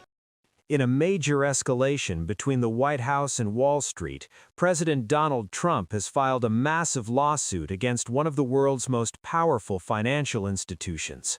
The president is suing J.P. Morgan Chase and its CEO, Jamie Dimon, seeking at least $5 billion in damages. No, I haven't stopped it. No, he debanked to me. So we'll see if that beats anything, but I think it should. You shouldn't be debanked. Get debanked if you don't have money or if you fall to have this great company, and all of a sudden I was told, no, you can't do that. It's so wrong. It's so wrong. I don't know what their excuse would be. Maybe their excuse would be the regulators. I don't know. But regardless, I guess it's a good lawsuit because every pundit has come out and said Trump has a great lawsuit here. You're not allowed to do what they did. Jamie Dimon, what he did, he's not allowed to do that. The lawsuit, filed on Thursday, January 22nd in Miami-Dade County State Court, centers on a controversial practice known as debanking. The president alleges that the bank has systematically denied services to him and his associated businesses, not because of financial risk, but due to political bias. This isn't just a dispute over a checking account. This is a high-stakes legal battle that accuses the largest bank in the United States of trade libel, bad faith, and violating state consumer protection laws. The core of the complaint is that J.P. Morgan Chase violated Florida's deceptive trade practices law. The legal team for the president argues that Florida law explicitly prohibits financial institutions from terminating accounts or denying services based on a person's political opinions, speech, or affiliations. According to the complaint reviewed by Bloomberg, Trump's lawyers state that, quote, debanking is a matter of public interest and significant importance to all consumers and businesses in the United States of America. They argue that J.P. Morgan Chase, given its history and size, is a central actor in what they call a troubling saga. This lawsuit frames this not just as a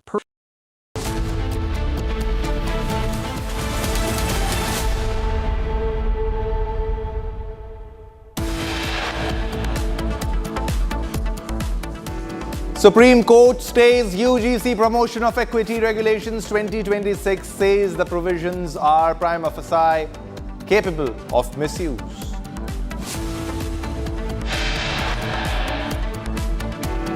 As airlines continue to blackmail, government maintains silence on relaxation on FDTL norms.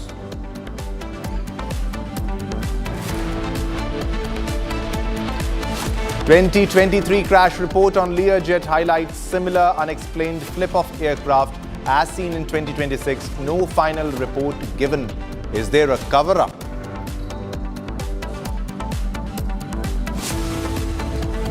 Also, unexplained flip seen in 2023 and 2026 Learjet aircraft. Experts question why similar crashes took place.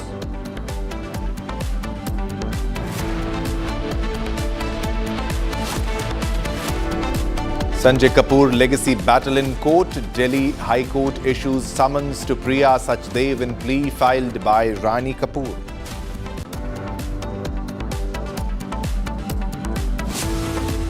देशों के साथ हुआ ये समझौता हमारे देश के मछुआरे, हमारे देश के किसान, हमारे देश के युवान, सर्विस सेक्टर में जो लोग विश्व में अलग अलग जगह पे जाने के उत्सुक हैं, उनके लिए बहुत बड़े अवसर लेकर के आ रहा है।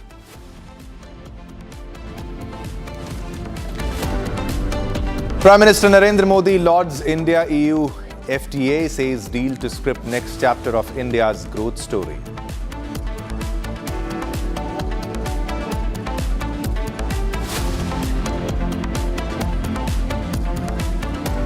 India growth story unstoppable, no impact of Trump's tariffs. Economic survey hints India's GDP at 7.4% for 2026.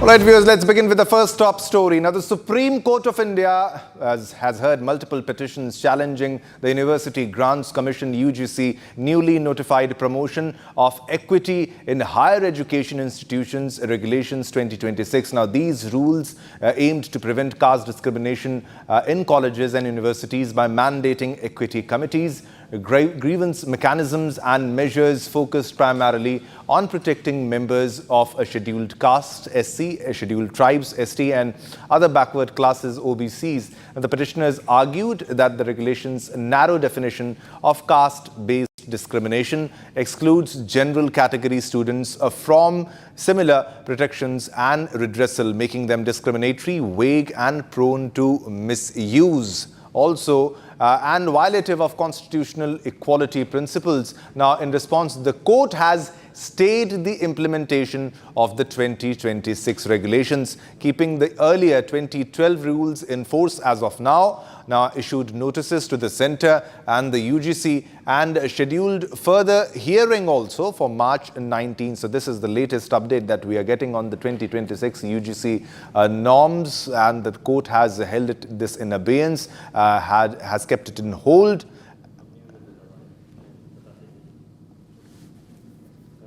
कहीं अपने आप को एकदम पावरफुल समझ चुकी है, वो समझ चुकी है कि हम जो भी मनाएगा वो छात्रों के ऊपर थोप देंगे।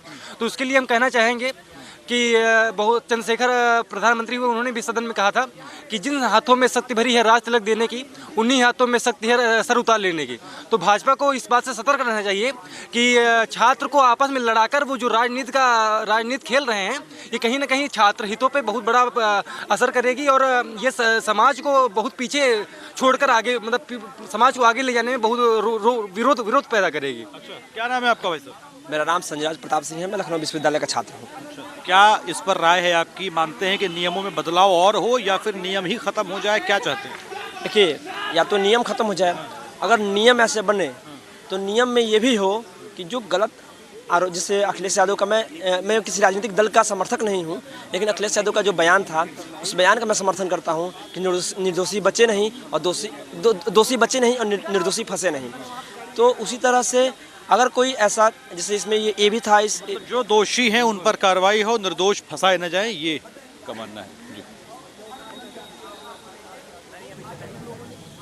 All right, that was my colleague Sarthak was getting us those reactions from Ground Zero after massive protests as the pressure had been mounting over the UGC, and now we have the Supreme Court keeping UGC in abeyance. Supreme Court asking Centre to redraft the UGC regulations. Sarthak joins us on the broadcast live.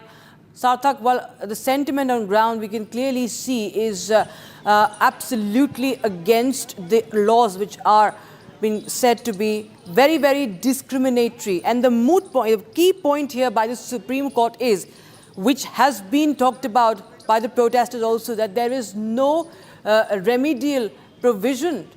And that is the biggest flaw in these norms. Sarthak, can you hear me? Yes, absolutely.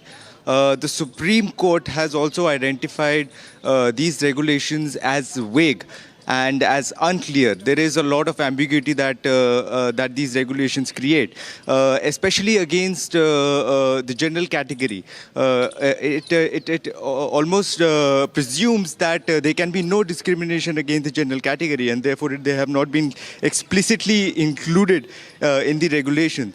Well, the Supreme Court says that it has to be put on hold. We cannot really continue with these regulations when we have so much confusion about these regulations. Whether the general category even has a possibility of complaining against a different section stating that these the complaints that were lodged against them were right now, the chief economic advisor to the government is speaking right now on the economic survey. Let's take a dip into that.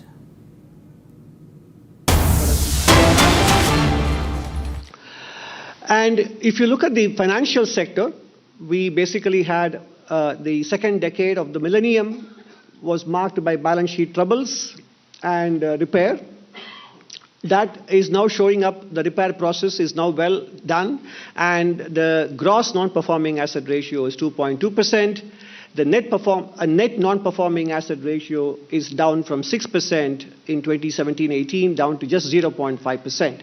But more importantly, the flow of resources to the non-government or the commercial sector, including households and businesses, and not just the credit market, but including the equity market, non-banking finance, etc.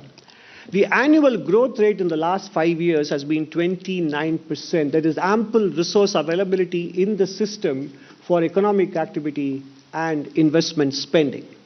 In the current financial year, the growth rate is 45% in the first 9 months compared to last year's 9 months. So overall, the resource availability augurs very well, and the resource mobilization as well for continued growth in investment spending and capital formation in the economy, and this is for the commercial sector, not government. Employment conditions have improved from the year when PLFS, the Periodic Labour Force Survey, was launched. 6% was the unemployment rate down to 3.2% in 23-24. The PLFS used to follow a July to June cycle, and that is now becoming a calendar year-based cycle. Therefore, the data for 2025 will be released sometime in March, and that is why we are showing you 23-24 data. Female labor force participation rate is up nearly 18 percentage points, and the unemployment rate in the first 9 months of the year has been steadily declining from 5.4 down to 4.9% in the last quarter. Now, in terms of other inclusive growth parameters, apart from the macro indicators, in rural development, 81% of rural households now have access to tap water. 2.9 crore houses have been constructed and 2.76 crore property cards issued under Swamitwa. When it comes to healthcare, 14.3 crores beneficiaries registered on the UWIN portal, 42.8 crore Ayushman Bharat cards issued, 1.8 plus lakh Ayushman Arogya Mandirs operational. And we include online gaming in this because it matters for mental health. So the banning of online gaming does matter for mental health and also for your wallet's health. So that is why we included the Online Gaming Act, Regulation Act of 2025 in this category. When it comes to education, there was a concern that post-COVID, because of the school shutdown for long periods, there would be a slippage in functional literacy and numerical skills. But the latest annual State of Education report does give us very encouraging signs. Reading skills in grade 3 up to grade 2 level has picked up by about 3 percentage points compared to what they were a year. All right, now shifting focus to another story. The Delhi High Court has sought the DGCA's response to a plea challenging its decision to keep the revised flight duty time limitation, that is the FDTA regulations, which set mandatory rest periods to reduce pilot fatigue in abeyance, saying safety rules must be enforced unless they are legally flawed, and that passenger safety concerns over non-implementation cannot be ignored. The court, in fact, has directed the DGCA to place its stand before it during the next hearing, on the heels of a massive operational crisis, representatives from India's leading airlines, including Indigo, Air India, SpiceJet and AirAsia, met with the Secretary of Civil Aviation and senior government officials earlier this week to push for a permanent relaxation of the revised FDTL norms.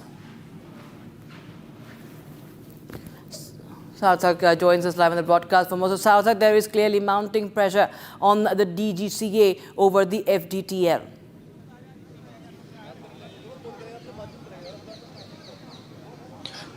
Yes, absolutely. In fact, the Delhi High Court as well has asked some really pertinent questions to DGCA.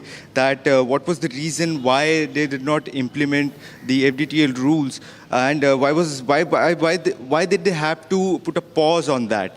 As a matter of fact, these rules focus on pilot fatigue and safety concerns of the people, of the travelers. And such important questions are being raised. Well, what was the reason for them to put on hold? The Delhi High Court has also emphasized on the fact that till the time a rule is not illegal, there is no reason for them to put it on hold. And to give a little background on the case, the DGCA had earlier notified these new pilot rules, but due to the chaos that was caused some time ago, especially with Indigo, where there was flight delay, where tickets were cancelled, the DGCA had to put those rules on hold for a brief period. As reports say, it was supposed to be till February 10th, but now the new reports come in where several airlines, Indigo, Air India, SpiceJet, AirAsia, they met the Civil Aviation Secretary demanding that these rules should be implemented indefinitely, and we are now they are demanding that these new FDTL rules. They are not willing to, in some of the in layman's language, they are not willing to obey it. And the airlines are asking the government for a permanent relaxation of the pilot duty and rest rules.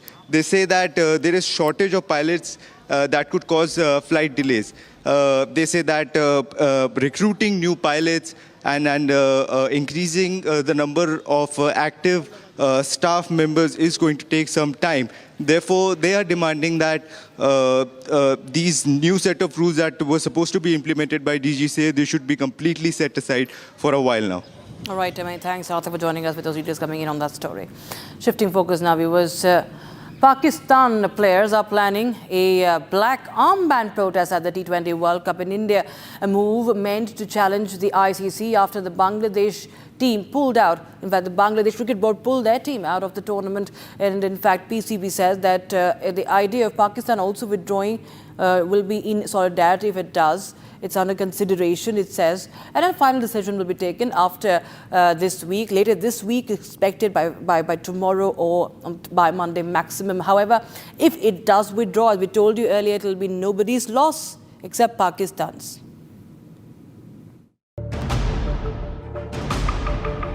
Pakistan preparing a symbolic protest at the T20 World Cup.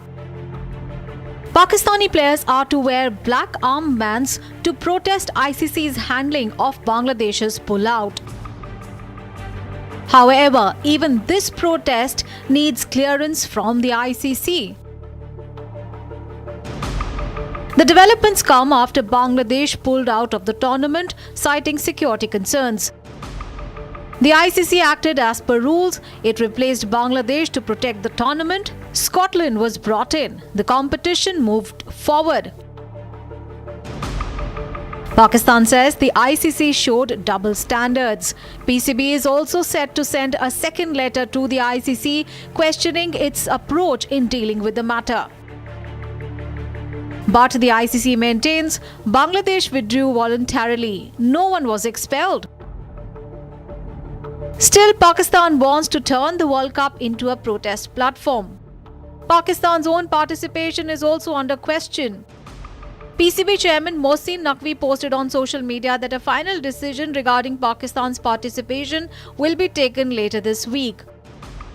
Interestingly, despite that, Pakistan team is set to depart for Colombo on Monday. Competition venues are ready. India is ready. Sri Lanka is ready.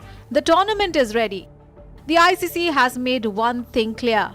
The World Cup will go on. If Pakistan pulls out, it loses revenue. A possible loss of around 317 crore Indian rupees. It loses viewership. It loses global relevance. The World Cup will not stop. Cricket will continue.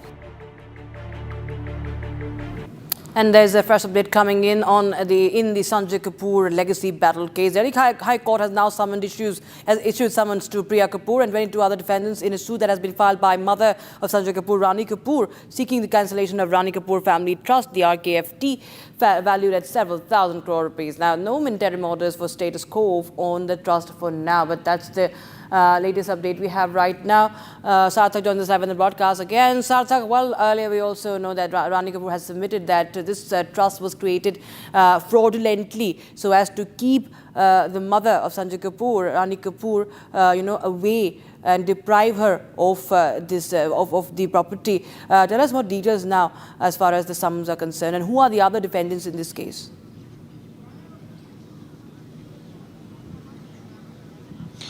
Well, Rani Kapoor has questioned the validity of the will itself.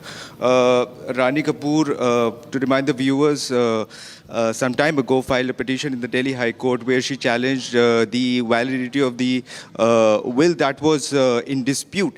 That's another case that was filed in the Delhi High Court. And this one is a different case where Rani Kapoor says that the will itself does not stand any validity, and that is what she has challenged. And in today's hearing, the Delhi High Court has issued summons to Priya Kapoor and 22 other defendants which are related to Sanjay Kapoor estate dispute that is pending before the Delhi High Court. And for now, the court has not passed any interim order and has not ordered any status quo on the trust. What we know of, there is another suit pending in the Patiala House Court where Priya Kapoor filed a defamation suit against Mandira Kapoor. So for now, what we know is that there are multiple petitions have been filed in the Delhi High Court, and there is one in the Patiala House Court. So what will happen in this family dispute and how things will unfold, that is something that will only time will tell. For joining us with the details on that story, viewers. Now shifting focus to other stories, the Bangladesh government's hypocrisy is exposed. It has now approved the national shooting team's travel to India in order to compete in the Asian Rifle and Pistol Shooting Championship that's going to take place in New Delhi from the 2nd of February to the 14th of February. Now this after it boycotted the T20 World Cup in India, cancelling the national cricket team's World Cup tour of India, citing security concerns. Now the clearance was issued through an official government order by the Youth and Sports Ministry, which said the indoor nature of the event and tight security arrangements minimized risk. Youth and Sports Secretary Mehbubul Alam has stated that the small size of the contingent and assurances from organizers were key factors behind the decision. And in fact, viewers, we will just show you those visuals coming in on that story. We will also, viewers, we continue to expose Pakistan also for its shameless tactic of trying to call the shots for the ICC, or trying to somewhere, somewhere in fact put up a stand that they will be boycotting the World Cup, or they want the venue to be shifted from India. There are many reactions that have come in from the Parliament also on this controversy. Take a listen in. जिस प्रकार से बांग्लादेश में अल्पसंख्यक समुदाय की लगातार हत्याएं हो रही हैं, जाहिर बात है भारत में इसका आक्रोश है, परंतु हम सभी का सम्मान करते हैं। कोई भी देश के व्यक्ति यहाँ खेलने आएंगे, उनका स्वागत भी है और उनका हर तरह की चिंता सरकार करती है। बांग्लादेश इसमें असमंजस की स्थिति में है। भारत तो अतिथि देवो भव, जो भी आएगा वो अतिथि है और उसका स्वागत है, ये तो भारत की नीति रही है, लेकिन बांग्लादेश को देखना चाहिए वो खेल भावना उनके ऊपर ज्यादा हावी है या आतंकी भावना। And now we were shifting focus to other stories that are making news from across the country. This is Bharat in a minute.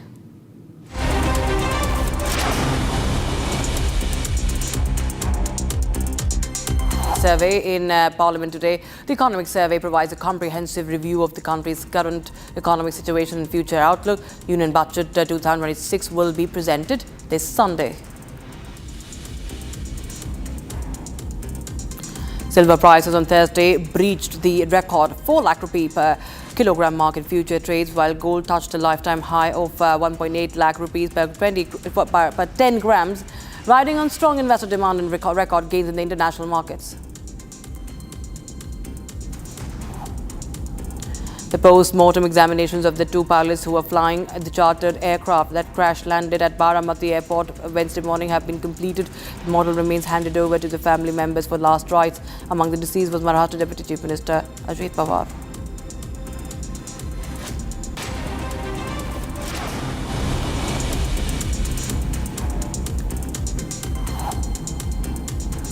A late-night car crash in Uttar Pradesh's Lalitpur has turned fatal and sparks serious questions now. It was a speeding Fortuner car, allegedly driven by a minister's son. He belongs to the BJP, the minister, rammed into a motorcycle carrying 3 people, and 1 young man died, 2 others battling for life now. And an FIR has now been registered in this case. Here's more. A horrific road accident in Lalitpur, Uttar Pradesh has claimed 1 life and left 2 others critically injured. A speeding Fortuner car rammed into a motorcycle carrying 3 people late Monday night. Uttar Pradesh के ललितपुर में महरौनी विधानसभा से विधायक मनोहर लाल पंत के बेटे इस गाड़ी को चला रहे थे, जिस गाड़ी से जो एक्सीडेंट है वो किया गया था। आपको बता दें इस पूरे मामले में 3 व्यक्ति थे जो घायल हुए, इसमें एक को इलाज के दौरान ही मौत हो गई थी मौके पे, शिवेंद्र नाम के युवक की। उसके बाद 2 हैं, उनकी हालत गंभीर बताई जा रही है। यही वो गाड़ी थी विधायक लिखी थी। तेज़ रफ्तार गाड़ी जा रही थी जिस दौरान जो बाइक सवार थे उनको मौके पर ही रौंद दिया था। गाँव वालों का आरोप है कि साफ तौर पर जिस वक्त उनको चोट आई थी, अगर उनको इलाज के लिए ले जाया जाता तो शायद उनकी जान को बचाया जा सकता था। लेकिन आपको बता दें मौके से ही जो विधायक हैं मनोहर, इनके बेटे नरेश को ग्रामीणों ने पहचाना भी कि वो मौजूद थे, चला भी वही रहे थे, और उस दौरान उन्होंने वहाँ से भाग निकले हैं, फ़ोन करके दूसरी गाड़ी मंगाई, उसके बाद यहाँ से भाग गए हैं। और जब ग्रामीणों उनको रोकने का प्रयास किया तो उनके द्वारा उनको पिस्टल दिखाकर जान से मारने की धमकी दी गई, जिसके बाद वो जो ग्रामीण थे वो पीछे हट गए। The impact was so severe that the riders were flung off the motorcycle and dragged along the road. Eyewitnesses says the car was speeding when it hit the motorcycle, throwing the riders off the vehicle. The injured were rushed to the hospital immediately. घटना यह हुई कि ये लोग वहीं पर खड़े थे, वो गाड़ी भी वहीं पर खड़ी थी साइड से, वहाँ से जो तेज गति से भागती हुई आई जागो तरफ से और इन लोगों को टक्कर मार दी और घसते हुए चला गया। और हम लोगों ने हल्ला किया तो उन लोगों ने वो पिस्टल लाए थे, तो वो पिस्टल तोड़ काट के गेट हम लोगों ने पकड़ने की कोशिश की, तो उन्होंने तमंचा लहराते हुए 4-5 लोग थे, और हम लोगों ने कह गए साले तुम लोग आओगे तुमको ही मार देंगे। और हाँ, और ड्राइवर नरेश थे जो मंत्री पुत्र हैं, हाँ यही चला रहे थे। Police investigations revealed that the Fortuner involved in the crash is registered in the name of wife of Uttar Pradesh Minister Manohar Lal Munnu Kori. Officials say the minister's son, Naresh Kori, was driving the vehicle at the time of the accident. An FIR has been registered and police say a detailed probe is underway to establish responsibility. Meanwhile, Republic has questioned the minister on the matter involving his son in the hit-and-run case. देखिए, मेरा पुत्र सामाजिक कार्यक्रम क्षेत्र से आ रहा था और वहाँ से कोहरा थोड़ा था उस समय, करीब समय 11 के लगभग होगा, 11:30। तो रास्ते में कोई 3 सवार मोटरसाइकिल आ रहे थे, तो उसमें ड्राइवर गाड़ी चला रहा था और साथ में ये भी बैठे थे और मैं तैयार भी बैठे थे। तो एक्सीडेंट हो गया। एक्सीडेंट में जो है 3 लोग जो सवार थे उनमें एक व्यक्ति वहाँ स्पॉट पर गुजर गया, 2 का इलाज झांसी में उपचार हो रहा है और उस उपचार में मैंने उनके परिवार के मित्रों से बात की और उनकी मदद भी की, उनकी मदद बराबर कर रहा हूँ। The incident has sparked outrage in the Lalitpur, with locals demanding accountability. The investigation continues, aiming to bring clarity to the tragic event. All right, time for a very, very short break, but we show you what's happening as far as the FDTL norms are concerned. Airlines continue to blackmail government, maintain silence on the relaxation of the norms. Pure सूजी pasta उबालो मिलाओ और खाओ 8 minute में तैयार। क्या test है सबका राजा hardcore मसाला MDH की हल्दी मिर्ची धनिया करे कमाल ये रंग दे ये खुशबू दे ये तीखा ये कम पड़े क्या निराला MDH masala.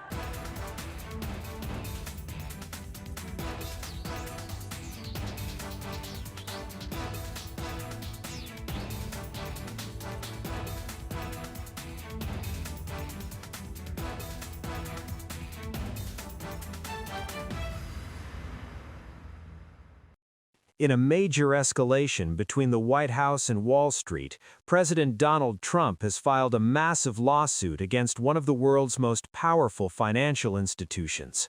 The president is suing J.P. Morgan Chase and its CEO, Jamie Dimon, seeking at least $5 billion in damages. Thank you, no, I haven't got it. No, it beeped debanked to me. So we'll see if that beeps anything, but I think it should. You shouldn't be debanked. Get debanked if you don't have money or if you fall to have this great company, and all of a sudden I was told, no, you can't do that. It's so wrong. It's so wrong. I don't know what their excuse would be. Maybe their excuse would be the regulators. I don't know. But regardless, I guess it's a good lawsuit because every pundit has come out and said Trump has a great lawsuit here. You're not allowed to do what they did. Jamie Dimon, what he did, he's not allowed to do that. The lawsuit, filed on Thursday, January 22nd in Miami-Dade County State Court, centers on a controversial practice known as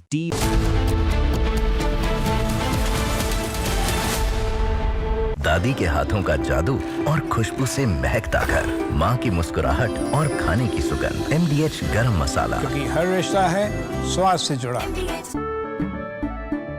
केसरिया से मन जोगी हुआ रे दिल झूमे देखो मतवारा हुआ रे केसरिया से मन जोगी हुआ। हर पल मनाओ केसरी त्योहार। विमल, बोलो जुबान Kesari.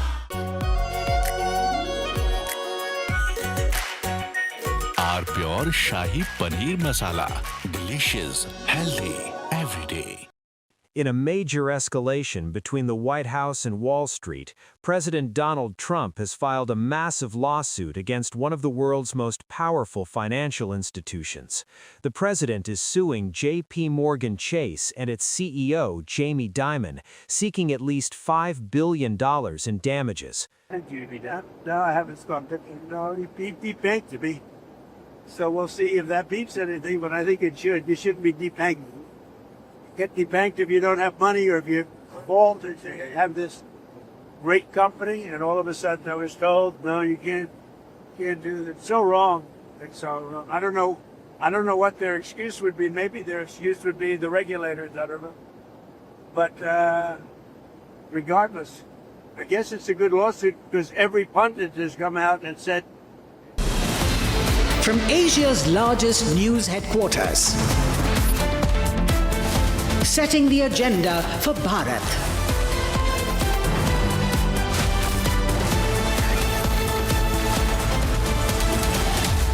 You're watching Republic.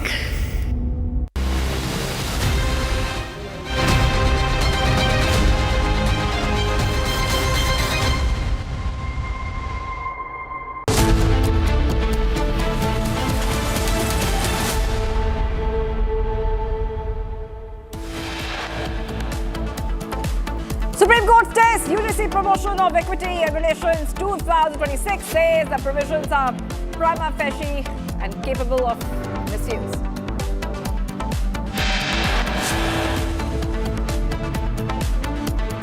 As airlines continue to blackmail, government maintains silence on relaxation of the FDTL norms. 2023 crash report on Learjet highlights similar unexplained flip of aircraft as seen in 2026. No final report given. Is there a cover-up? Unexplained flip seen in 2023 and 26 Learjet aircraft. Experts question why similar crashes took place.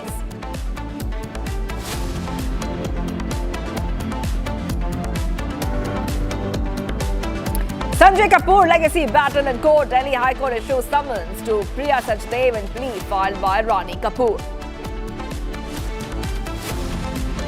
के साथ हुआ ये समझौता हमारे देश के मछुआरे, हमारे देश के किसान, हमारे देश के युवान, सर्विस सेक्टर में जो लोग विश्व में अलग अलग जगह पे जाने के उत्सुक हैं, उनके लिए बहुत बड़े अवसर लेकर के आ रहा है।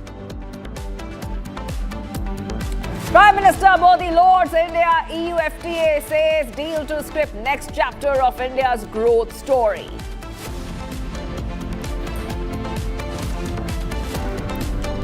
India growth story unstoppable. No impact of Trump tariff. Economic survey hints India's GDP at 7.4% for 2026.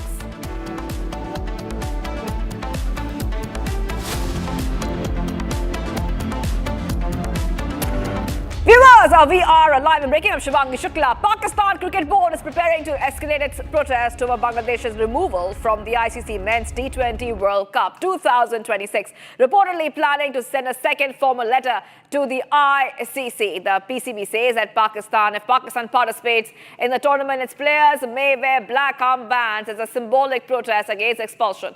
Meanwhile, Iceland has taken a hilarious jibe at Pakistan, viewers. So the T20 World Cup controversy continues, and I will go across to Rakshita, who is joining us.